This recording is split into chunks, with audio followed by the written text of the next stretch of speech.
Today I want to look at the difference between the game of Monopoly with its single ring or level of properties and streets and Triopoly with its two rings or levels of streets, or even three if you introduce this extra bit of the board. And I just want to see whether it's any better. Now the Triopoly board does look a little bit overcomplicated, but the idea is still the same, where you have colour groups of streets, this time London in pink there, and if you introduce the third level, there's also two on the third level as well.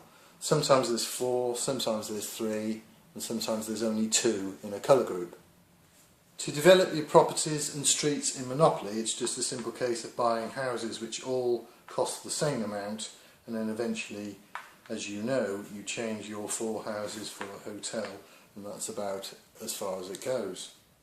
In Triopoly it's far more interesting and more complicated. First of all, you buy a shopping centre which you can put on any of the properties in your colour group, even if you haven't got them all.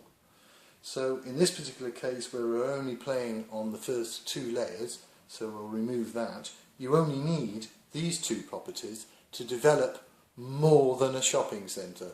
So you can buy a shopping centre and put them on either property like that, but you can't go any further until you have both the properties if you're playing the two-layer game, or all four properties if you're playing the three-layer game. Let's make it just the two-layer situation this time to make it easier, but to develop any further you now need to destroy your shopping centres, and you don't get anything back for them, and buy things called tourist attractions. First of all, you buy one at a different price to what the shopping centre was sometimes, and then you buy a second one. And then if you've got any money left, you can then sell those at half price and then buy a TV radio station. So these all command higher rents on the title deed card as you go up the ranking. Moving on, instead of chance and community chest cards, you have travel cards which just take you to a different property on the board, usually on a different level, and stock market cards which are just like gambles. You either win money or you lose money dependent on what it says on the card. Now the idea of stations in Monopoly is very simple. You can own one, but if you own 2, 3 or 4 you get more and more rent. Very simple. In Triopoly it works in exactly the same way. On the bottom level you have 4 haulage companies, and you get more rent as you own up to all 4 of them.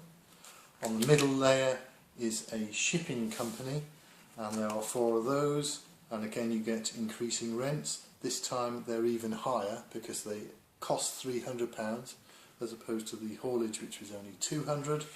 And if you play the top level, you have 4 jet companies which are the most expensive at £400 each, and there's 4 of those and the rents are accordingly more. Rent-a-car works like jail. If you land on either of these you have to go to the bottom level and then you stay there until you throw a double or stay in for 3 goes. Global Online and Worldwide Telecom work in exactly the same way as the utilities, but when you own both of them you can command 20 times the dice throw in rent. There's always £500 in the centre of a Triopoly board. If you land on the Lotto square, you win it. If you land on one of the Monte Carlo or Las Vegas squares, you can gamble dice throws, either 10 times the dice throw or 100 times, and win if it's even and lose if it's odd. If you land on any of the elevator squares, you can just move to a different level. In fact, this is the only way of moving to a different level other than being directed in the travel cards. Payday just works like Go, but you collect a different amount on the different levels. As you go up the levels, the amount you collect actually goes down. 300 at the bottom, 250 in the middle, 200 at the top. So is Triopoly better than Monopoly? I don't really think so. Because there's so many properties, it just takes ages for you to get anything in a colour group, even if you don't play the third layer. and it just sort of dilutes the sort of play, and it's not quite as interesting. I just feel that Monopoly, being simpler, is just nice and easy to understand and get on with. So there it is, some of the differences between Triopoly and Monopoly.